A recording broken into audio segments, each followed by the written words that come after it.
వచనం పాస్టర్ గారు మనలను నడిపిస్తారు. దేవాది దేవుడైన యెహోవా ఆజ్ఞ ఇచ్చుచున్నాడు, తూర్పు దిక్కు మొదలుకొని పడమటి దిక్కు వరకు భూనివాసులను రమ్మని ఆయన పిలుచుచున్నాడు. పరిపూర్ణ సౌందర్యము గల సియోనులో నుండి దేవుడు ప్రకాశించుచున్నాడు. మన దేవుడు వేంచేయుచున్నాడు, ఆయన మౌనముగా ఉండడు. ఆయన ముందర అగ్ని మండుచున్నది, ఆయన చుట్టూ ప్రచండ వాయువు విసరుచున్నది. ఆయన తన ప్రజలను న్యాయం తీర్చుటకై బల్యర్పణ చేత నా భక్తులను నా యొద్దకు సమకూర్చుడని మీది ఆకాశమును భూమిని పిలుచుచున్నాడు. దేవుడు తానే న్యాయకర్త అయి ఉన్నాడు, ఆకాశం ఆయన నీతిని తెలియజేయుచున్నది. నా జనులారా, ఆయన మాటలాడబోచున్నాను, ఆలకించుడి. ఇజ్రాయేలు ఆలకించుము, నేను దేవుడను నీ దేవుడను, నేను నీ మీద సాక్ష్యం పలికెదను. ఆమేన్. నీ బలుల విషయమే నేను నిన్ను గద్దించటలేదు, నీ దహన బలులు నిత్యము నా ఎదుట కనబడుచున్నవి. నీ ఇంట నుండి కోడెనైనను నీ మందలో నుండి పొట్టేళ్లనైనను నేను తీసుకొనను. అడవి మృగములన్నయు 1000 కొండల మీద పశువులన్నయు నావే గదా. కొండలలోని పశువులన్నిటినీ నేను ఎరుగుదును, పొలములోని పశువాదులు నా వశమై ఉన్నవి. లోకమును దాని పరిపూర్ణతయు నావే. నేను ఆకలి గొనునను నీతో చెప్పను, వృషభముల మాంసము నేను తిందునా, పొట్టేళ్ల రక్తము త్రాగుదునా. దేవునికి స్తుతియాగము చేయము, మహోన్నతునికి నీ మృక్కుబడులు చెల్లించుము. ఆపత్కాలమున నీవు నన్ను గూర్చి మొర్రపెట్టుము, నేను నిన్ను విడిపించదను, నీవు నన్ను మహిమపరచదవు. దేవుడి వాక్యము మనందరి వినికిడిలో దీవించి ఆశీర్వదించి ఫలభరితము చేయునుగాక. ఆమేన్, ఆమేన్. దేవునికి స్తోత్రం.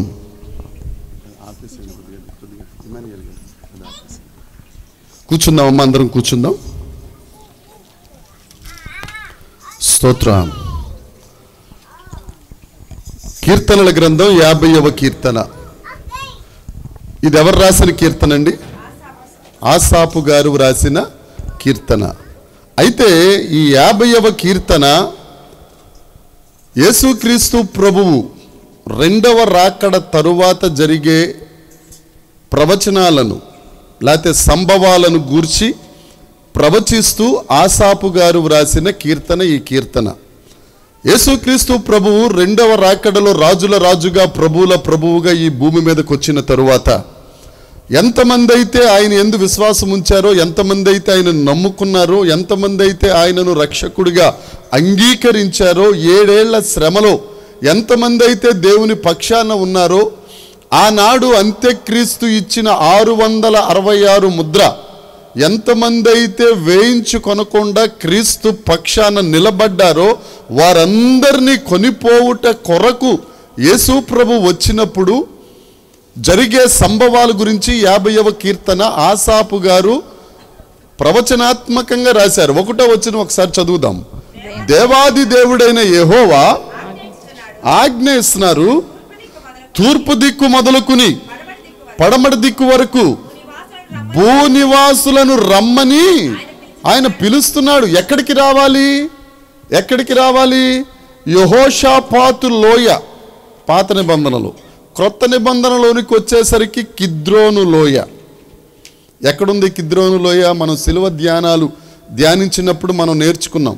యెరూషలేము నుండి గెత్సెమనే తోటకు వస్తున్నప్పుడు ఆ లోయ గుండా దిగి రావాల. ఇటు బేతనియా నుండి గెత్సెమనే వచ్చి కిద్రోను వాగులో దిగి యెరూషలేముకి వెళ్ళాలి. అయితే ఈ కిద్రోను వాగు మీద చిన్న బ్రిడ్జి ఉంటుంది, ఇద్దరు మాత్రమే నడవగలరు దాని మీద, ఇద్దరు మాత్రమే. యేసుక్రీస్తు ప్రభువుని గెత్సెమనే తోటలో బంధించిన తరువాత ఆ సైనికులందరూ యేసుక్రీస్తు ప్రభువుని ఈ బ్రిడ్జి మీద ఇద్దరు నడవలసిన దాని మీద ఇంచుమించు 202 మంది నడిచారు. 202 మంది నడిచారు. ఈ నడుస్తూ కూడా యేసుక్రీస్తు ప్రభువుని బంతి ఆట ఆడుకున్నారు అక్కడే ఆ బ్రిడ్జి మీదే.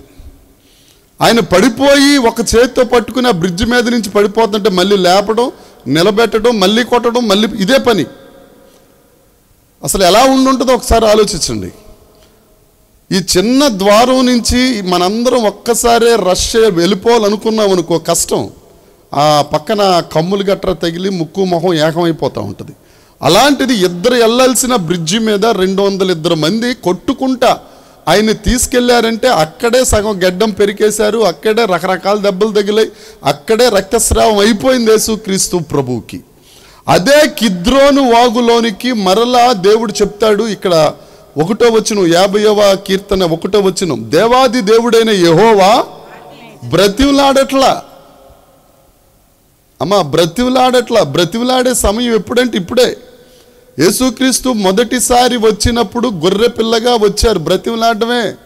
బూదిగంత వాసులారా నేను బతిమలాడుకుంటున్నాను రా బాబు, నా వైపు చూచి రక్షణ పొందండి, దినమెల్లా నా చేతులు చాపుంచాను, రండి రక్షణ పొందండి, పాపులను రక్షించుటకు నేను వచ్చాను, రక్షణ పొందండి, నశించిన దానిని వెతికి రక్షించుటకు నేను వచ్చాను, రక్షణ పొందండి అని అన్నా కానీ రక్షణ ఉచితం అనేసరికి ఎవరూ రాట్లా. అదే కొండ మీదకి ఎక్కాలంటే టోల్ గేట్ పెట్టి టికెట్ పెట్టారనుకో, కొనుక్కుని వెళ్తారు. జుట్లు గట్ర ఇచ్చేసి అరటిపండు, సగం అరటిపండు ఆయనకి, సగం అరటిపండు నాకు. ఏమంటే సగం అరటిపండు ఎక్కడ పెడతాం, మళ్ళీ దానికి తొక్క తీసాను, తొక్క తీసుకోలేడని. ఇప్పుడు చూసారా, మీరు అందరూ మంచోళ్ళలాగా ఉన్నారు, నేనే చెడ్డోడిని.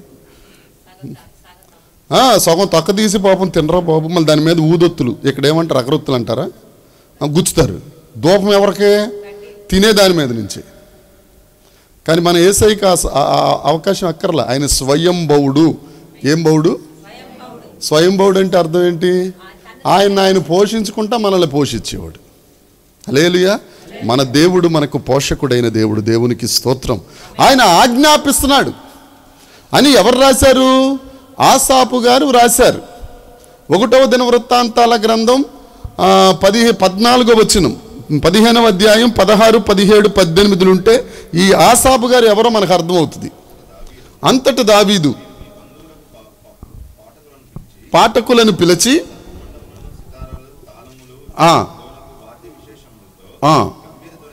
గంభీర ధ్వని చేయుచు సంతోషంతో స్వరాలెత్తి పాడుచు లేవీలకు ఆజ్ఞాపించారు దావీదు గారు. హేమాను, ఈ బెరాకా కుమారుడైన ఆసాపు క్వయర్ లీడర్. ముగ్గురు ఉండేవారు, అందులో ఆసాపు ఒక క్వయర్ లీడర్. అంటే అక్కడ దావీదు గారు కట్టిన ప్రత్యక్ష గుడారం, మందిరం దావీదు గారు కట్టలేదు, మందిరం ఎవరు కట్టారు? సొలొమోను గారు కట్టారు.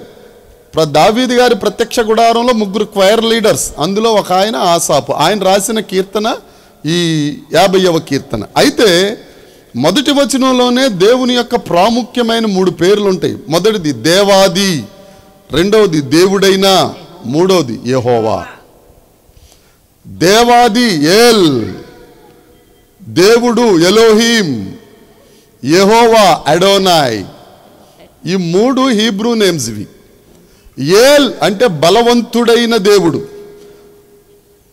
ఎలోహీం సృష్టికర్త, రూపించే దేవుడు. మన దేవుడు నిన్ను నన్ను సృష్టించిన దేవుడు, దేవునికి స్తోత్రం. ఎలోహీం దేవుడు.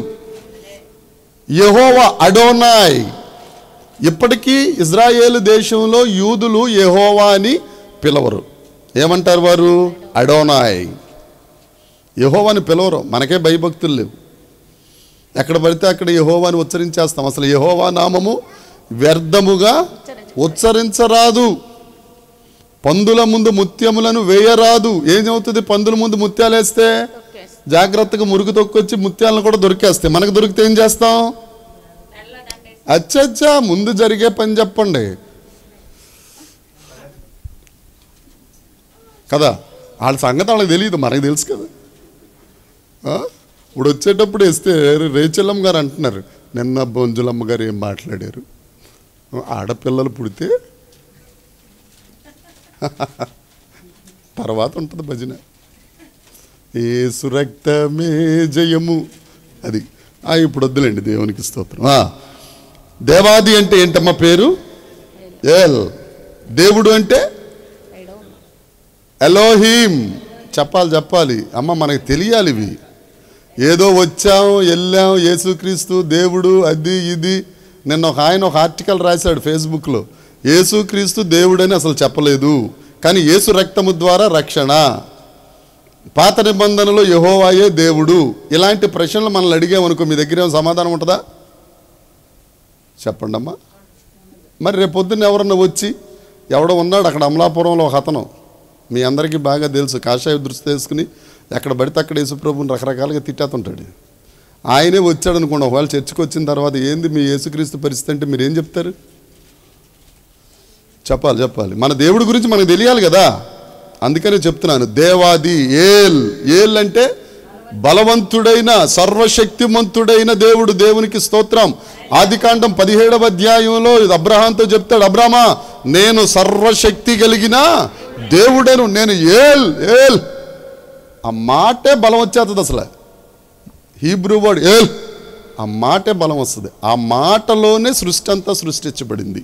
ఎలోహీం సృష్టికర్త అయిన దేవుడు. యెహోవా జ్ఞాపకార్థ నామము, నిబంధన నామము అడోనాయ్. ఆజ్ఞాపిస్తున్నాడట. ఏమని ఆజ్ఞాపిస్తున్నాడు? తూర్పు నుండి పడమర దిక్కు దాకా మనుషులందరినీ పోగు చేయండి. దేవునికి స్తోత్రం. ఈ 3 మాటలు కలిపిన సందర్భాలు బైబిల్లో ఒక్కసారే ఉంది. ఇదొక్కసారి యెహోషువ గ్రంథము 22వ అధ్యాయము 22వ వచనం ఒకసారి చదువుదాం. ఏల్, ఎలోహిం, అడోనాయ్, ఈ 3 మాటలు 3 పేర్లు కలిగిన దేవుణ్ణి ప్రస్తుతించింది బైబిల్లో 50వ కీర్తనలో ఒకసారి, యెహోషువ గ్రంథంలో ఒకసారి. యెహోషువ గ్రంథము 22వ అధ్యాయము 22వ వచనం. దేవుళ్ళలో యెహోవాయే దేవుడు. రెండోసారి ఉంటుంది దేవుళ్ళలో. ఎందుకంటే ఇక దేవుడు ఒక్కడే. ఒక మాట బైబిల్లో 2 సార్లు ఉందనంటే దానికి తిరుగులేదని అర్థం. అబ్రహాము బలిస్తున్నప్పుడు, ఇస్సాక్ గారిని బలిస్తున్నప్పుడు దేవుడు ఏమని పిలిచాడు?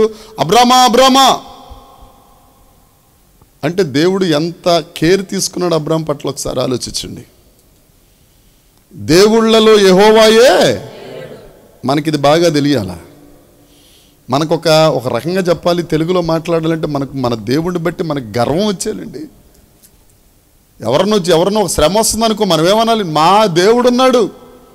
ఒకవేళ ఏదైనా శత్రు వస్త్రానికి మా దేవుడు ఉన్నాడు. దేవుళ్ళలో యెహోవాయే అని అసలు ఆ మాటే మనకి ఒక పంచి వచ్చేసేయాలి అంతే. 1000 ఏనుగుల బలం వచ్చినప్పుడు ఏ శత్రువు నీ ఎదుట నిలబలేడు. మనం అది ఉచ్చరించట్లేదు అంతే. మనకు దేవుడు ఒకే దేవుడని తెలుసు, కానీ అపవాది మీద ఉన్నంత ప్రేమ దేవుడి మీద మనకు ఉండట్లా. ఏమనుకోకండి ఈ మాట చెప్పాను. ఎందుకంటే కష్టం వచ్చిందనుకో, చిన్న జలుబు చేసిందనుకో, ఏమంటాం? జలుబు చేసేసిందిరా. తల్లి జండు బాం ఎక్కడుంది? మౌన్ తల్లి శాస్త్రి బాం ఎక్కడుంది? చిన్నోడు రెహబాం ఎక్కడున్నాడు? రెహబాం అంటే రాసుకునేది కాదండి, సొలొమోన్ గారి కొడుకు పేరు. యెరోబాము, జండూబాం, శాస్త్రి బాం అని పెట్టుకుంటాను నేను జాగ్రత్తగా, బాగా గుర్తుంటుందని. పిలుస్తున్నాడంటే దేవుడు రమ్మని. సరే, 2వ వచనం చదువుదాం. 2వ వచనం.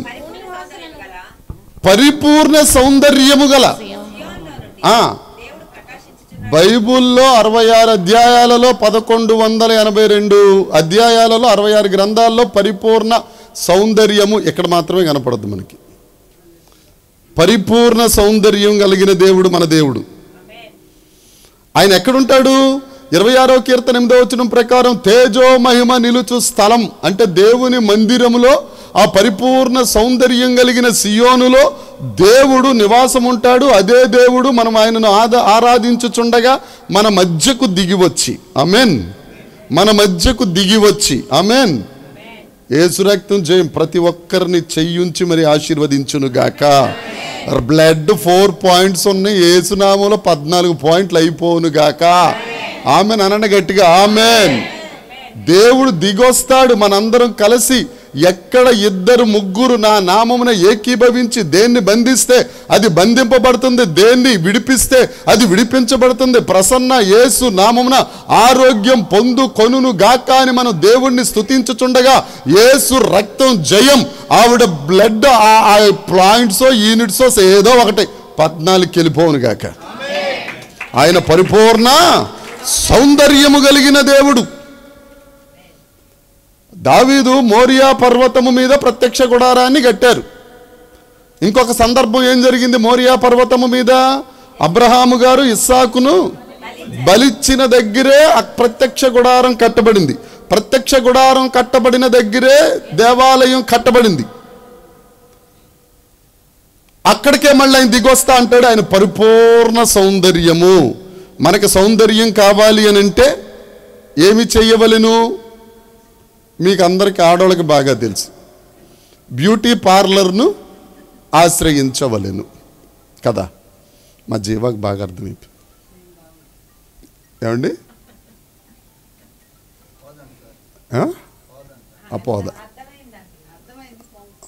పోతావని నేను చెప్పలేదు, అదే మనం చెప్పింది.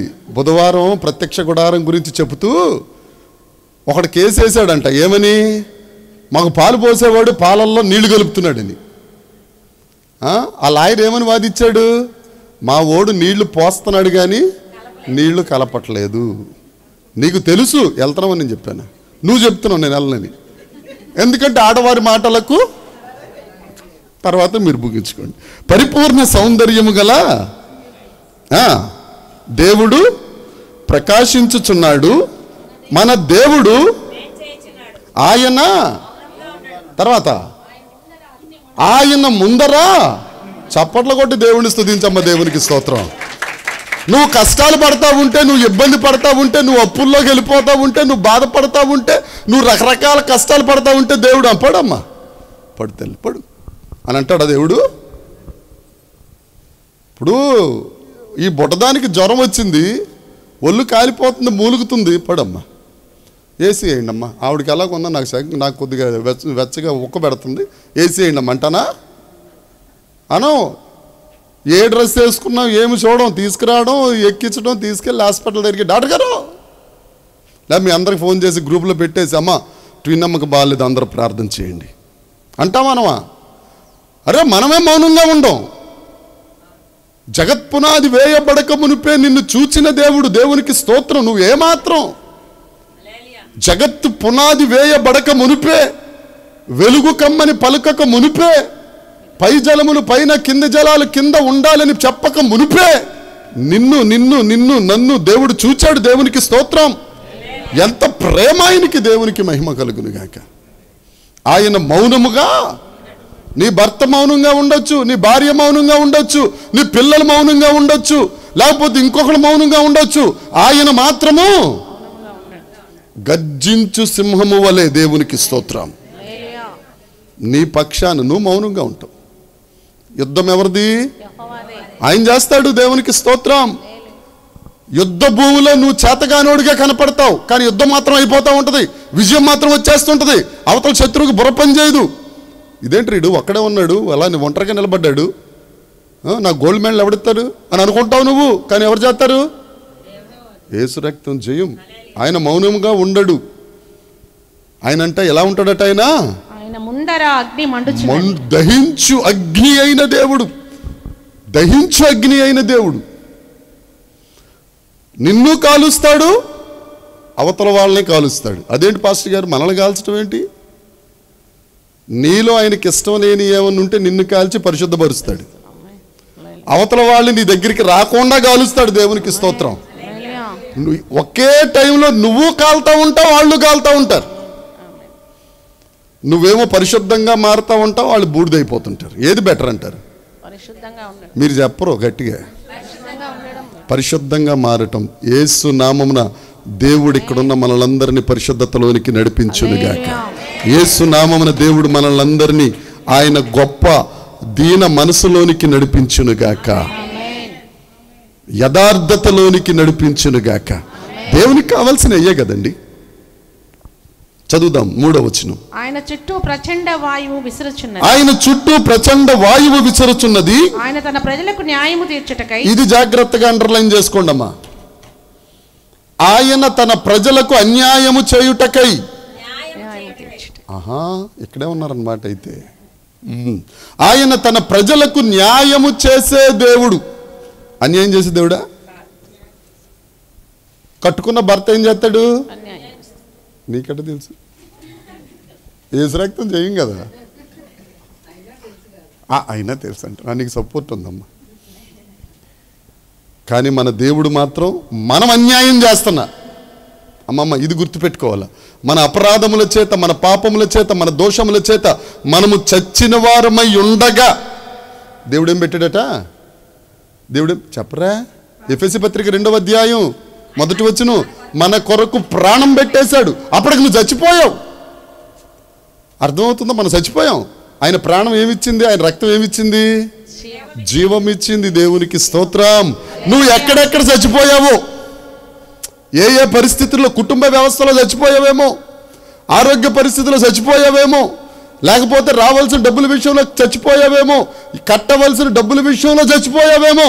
యేసు రక్తమే జయం. దేవుడు జీవమిచ్చి బ్రతికించి నిన్ను నిలబెట్టి నిన్ను తలగా చేయునుగాక. ఆమేన్. మనందరం తలలో ఇప్పుడు. దేవునికి స్తోత్రం. హల్లెలూయా. చెప్పరా? నువ్వు ఎంత గట్టిగా చెప్తే దేవుడు అంత ఆశీర్వాదం ఇస్తాడు. మనందరం తలలం. ఆమేన్. ఇక్కడ మాత్రం మా తల మా భర్త గారండి అన్నట్టు ఉంటారు. ఇక్కడ ఇంటికి వెళ్ళిన తర్వాత ఏంటి అప్పుడు తల అయిపోతారు, రూపాంతరం చెందేస్తారు మారు మనసు. ఇంటికి వెళ్ళేసరికి అబ్బా నమ్మరా? మేము నమ్ముతాం కదా. భలే జోసఫ్ గారు యేసు రక్తం చెయ్యం. హల్లెలూయా. తర్వాత బల్యార్పణ చేత నాతో నిబంధన చేసుకొనిన, బల్యార్పణ చేత నాతో నిబంధన చేసుకొనిన నా భక్తులను నా యొద్దకు సమకూర్చుడని. అమ్మా ఇది మాత్రం జాగ్రత్తగా వినండి. బల్యార్పణ చేత నాతో నిబంధన చేసుకొనిన, దేవుడు చెప్తున్న మాట ఇది. బల్యార్పణ చేత దేవునితో మనం నిబంధన మీన్స్ అగ్రిమెంట్. అగ్రిమెంట్. అగ్రిమెంట్ మీద ఎంతమంది సంతకం పెట్టాలా? ఇద్దరు పెట్టాలి. ఎవరెవరు? నేను అమ్ముతున్నాను, తిమోతి కొనుక్కుంటున్నాడు, ఆయన సంతకం ఉండాలి, నా సంతకం ఉండాలి. యేసుక్రీస్తు ప్రభు ఆల్రెడీ సిలువలో మరణించి ప్రాణము పెట్టి పునరుద్ధానుడై తిరిగి లేచి అందరూ చూచుచుండగా, భూమి మీద 40 రోజులు తిరిగి అందరూ చూచుచుండగా ఆరోహణమయ్యి ఆయన అగ్రిమెంట్ మీద రక్తము చేత సంతకం పెట్టేశాడు.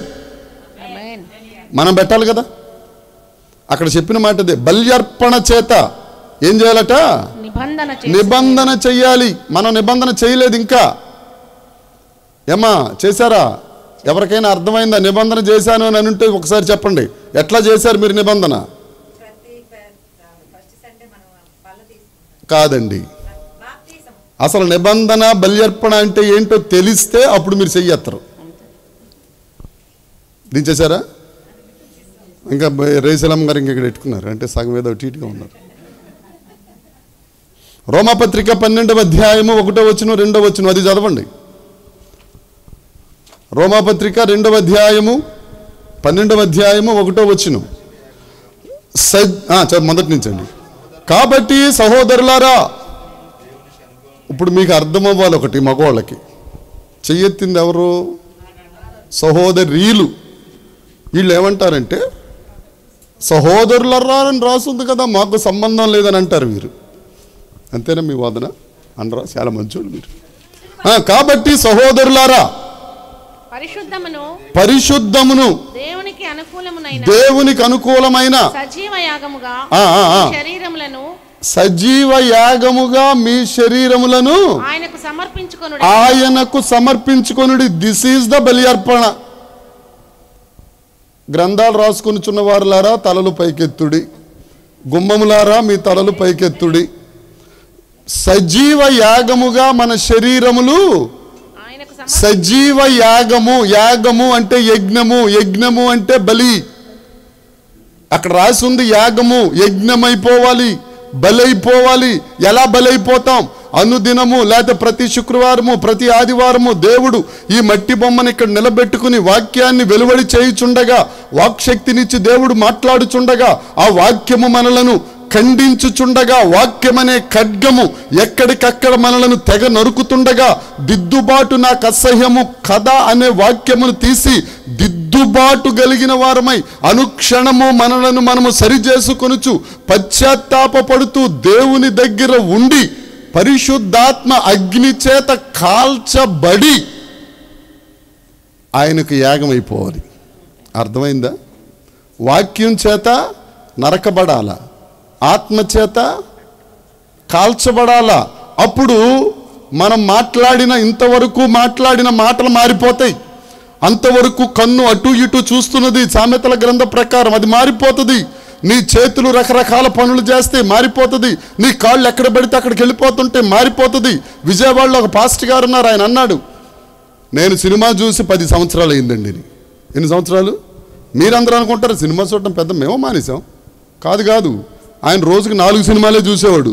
మార్నింగ్ షో, చెప్పాలి మార్నింగ్ షో, మ్యాట్ని, బాగా అనుభవ జ్ఞానము. ఈ విషయం వాళ్ళకి తెలిసే మాట్లాడలేదు, వాళ్ళు తెలియగలిగిన వాళ్ళు. ఎందుకు తెలియదు సార్? ఒకవేళ సినిమా హాల్కి వెళ్ళపోవచ్చు. అమ్ములాడితే పాస్టర్ గారు సినిమా హాల్కి వెళ్ళి టీవీ ఏమైంది? జెమినీ టీవీ, ఆపాత మధురములు, అంతేనా? మీకు తెలుసులేండి. అదిగో ఇనప రేకులు,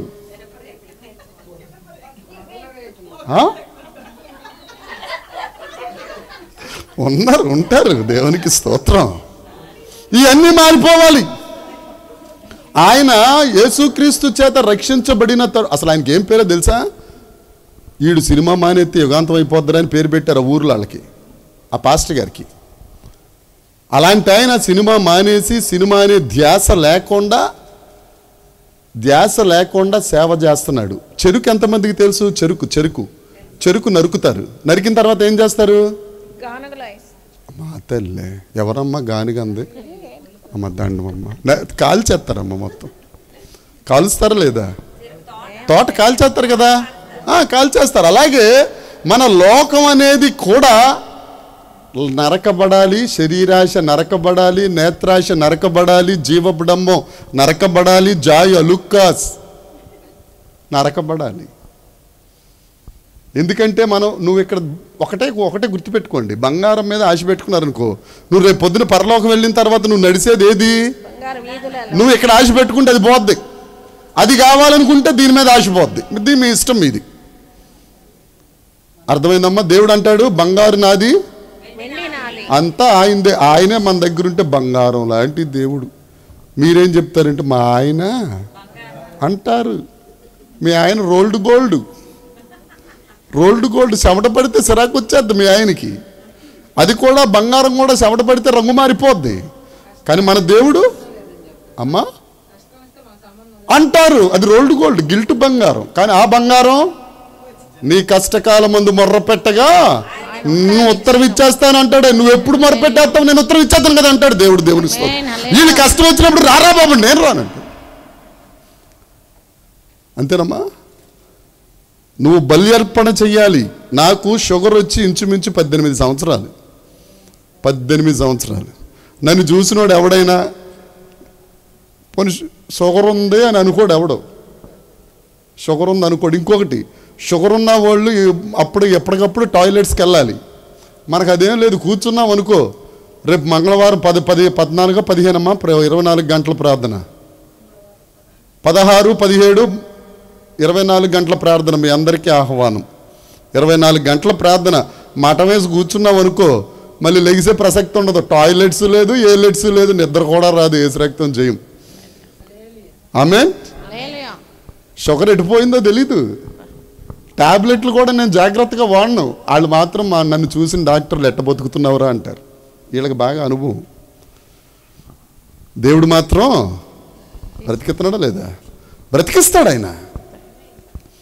నువ్వు దేవునితో బలి అర్పణ చేయాలి. మరొకసారి చదవండి అక్కడ మాట.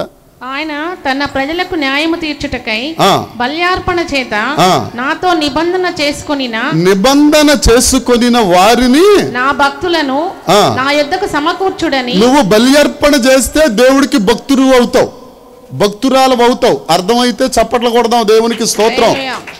ఎందుకంటే అందరూ తలలు దించుకున్నారు. బంగారక్క తల దించుకుందా తలెత్తిందా కూడా నాకు అర్థం అవట్లేదు. నల్ల కళ్ళద్దాలు చూస్తూనే ఉంటుంది. పాపం ఎటు చూస్తుంది నాకు అర్థం కావట్లేదు. నువ్వు బలి అర్పణ చెయ్యాలి, లేదంటే సమకూర్చబడవు. ఏమండి? 17వ అధ్యాయం ఆదికాండంలో అబ్రహాం గారితో దేవుడు నిబంధన చేశాడు. ఓకే, మీకు ఏమైనా అనుమానం ఉంటే ఒకసారి చక్కమని చదివేయండి, టైం అయిపోతుంది. 17:1-2 ఆదికాండం.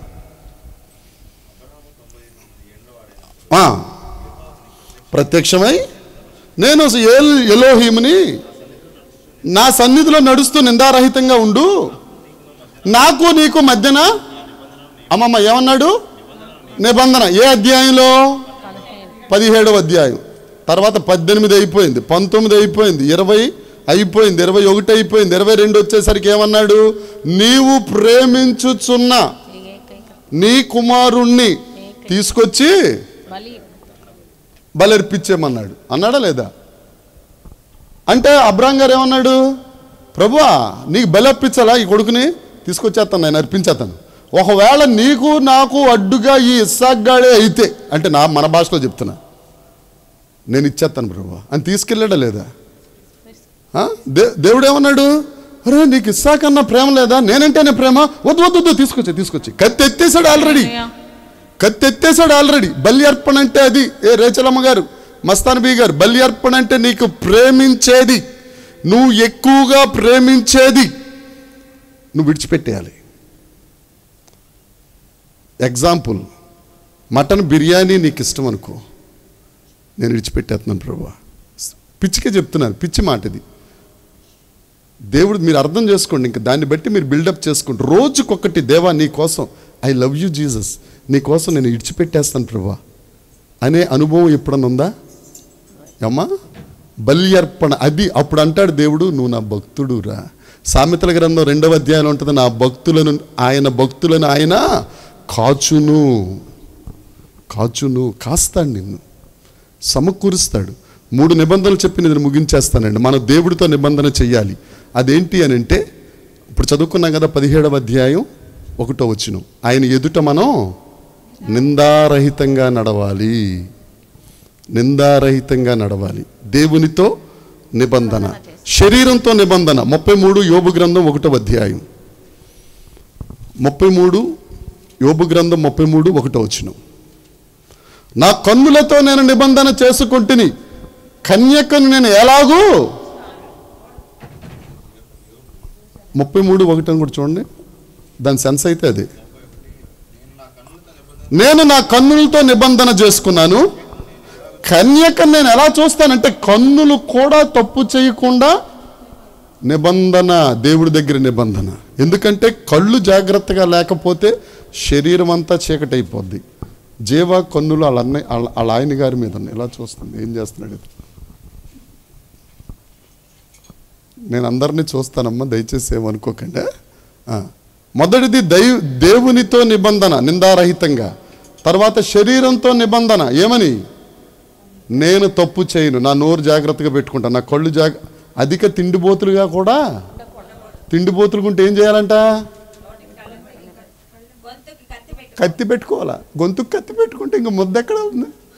2 రకాల మాటలు వచ్చేస్తాయి కదా. ఒకవేళ జాయింట్ మింగుదాం పైకి వస్తూ ఉంటుంది. అది ఎక్కువ తింటే ఎక్కువ నిద్ర వస్తుంది, ఎక్కువ నిద్ర వస్తే ప్రార్థన తక్కువ అవుద్ది, ప్రార్థన తక్కువైతే దేవునికి దూరం అవుతాం. ఇక ఆ తర్వాత ఎక్కడికి వెళ్ళిపోతాం? డైరెక్ట్గా టోల్ గేట్ కూడా ఉండదు, చెక్మని వెళ్ళిపోవడం. ఇక్కడ కళ్ళు మూయటం, అక్కడ తేలటం. అక్కడ ఏం జరుగుతూ ఉంటుంది? అగ్ని ఆరదు. 3వది దైవజనునితో నిబంధన. ఋతు గ్రంథం 1వ అధ్యాయం 16వ వచనం, నీ దేవుడే నా దేవుడు, నీ జనమే నా జనం, నీ సమాధుల దొడ్డే నా సమాధుల దొడ్డి, నీ పప్పుచారే నా పప్పుచారు అని అనలేదు, దాంట్లో ఉన్నాయి. దైవజనుడు దేవుని వాక్యమును చెప్పుతుండగా ఇది నా కోసమే అనుకుని నువ్వు నిబంధన చేసుకోవాలి. మనం ఏం చేసుకుంటాం? ఏమన్నా కొంచెం గట్టిగా వాక్యం వచ్చిందనుకో, పృథ్వీ నీకు పాస్టర్ వేసేస్తున్నాడు, నీకు ఆయనకు అనుకోరు, పక్కోళ్ళకు అనుకుంటాం. దేవుడు ఎవరితో మాట్లాడినా సూటిగా మాట్లాడతాడు. ఆమేన్. దేవుడు ఎవరితో మాట్లాడినా సూటిగా మాట్లాడతాడు. ఆయనతో నిబంధన చేసుకోవాలా, నిందారహితంగా నడవాలా, శరీరమును అదుపులో ఉంచుకోవాలా. నూతన క్రియలు, నీతి క్రియలు, శరీర క్రియలు దేవునికి ఇష్టమైనవిగా ఉండునట్లుగా చెయ్యాలా. ఎఫెసీ పత్రిక 5:9 తీయక్కర్లేదండి. అన్నిటి మీద ప్రేమను ధరించుకోవాలి. ప్రేమ అంటే ఎవరు? యేసుక్రీస్తుని ధరించుకోవాలి. దైవజనునితో నిబంధన చేసుకోవాలి. ఆ బలి అర్పణ మస్తానక దేవునికి చెయ్యాలి. మీరు చెయ్యెత్తిన బలి అర్పణ ఏంటి అని అంటే, యేసు రక్తం చేత మేము కడుగబడ్డాము, పశ్చాత్తాపడ్డాము, మమ్మల్ని మేము వివేచించుకుంటున్నాము, రొట్టెలో చెయ్యి వేస్తున్నాం అని మీ ఉద్దేశం. ఆల్రెడీ ఆయన శరీరం, ఆయన రక్తం. మన వాగ్దానం ఎక్కడ? ఆహారం ఉన్నా మమకారం ఉండకూడదు. ఆహారం మీద డబ్బున్న వ్యామోహం ఉండకూడదు, బంగారున్న వ్యామోహం ఉండకూడదు, శక్తి బలం ఉన్న కామోద్రేహం ఉండకూడదు, ఆహారం ఉన్న తిండిబోతులు అవ్వరాదు, డబల్ కాట్టు మంచం ఉన్న నిద్రబోతులు అవ్వరాదు. అన్నిటి యందు మితముగా ఉండవలెను. దేవునికి స్తోత్రము. దేవుడి వాక్యమును దీవించునుగాక. అట్టి కృప దేవుడు మనందరికి అనుగ్రహించునుగాక. అందరం నిలబడదాం, దేవుడిని ఆరాధించు.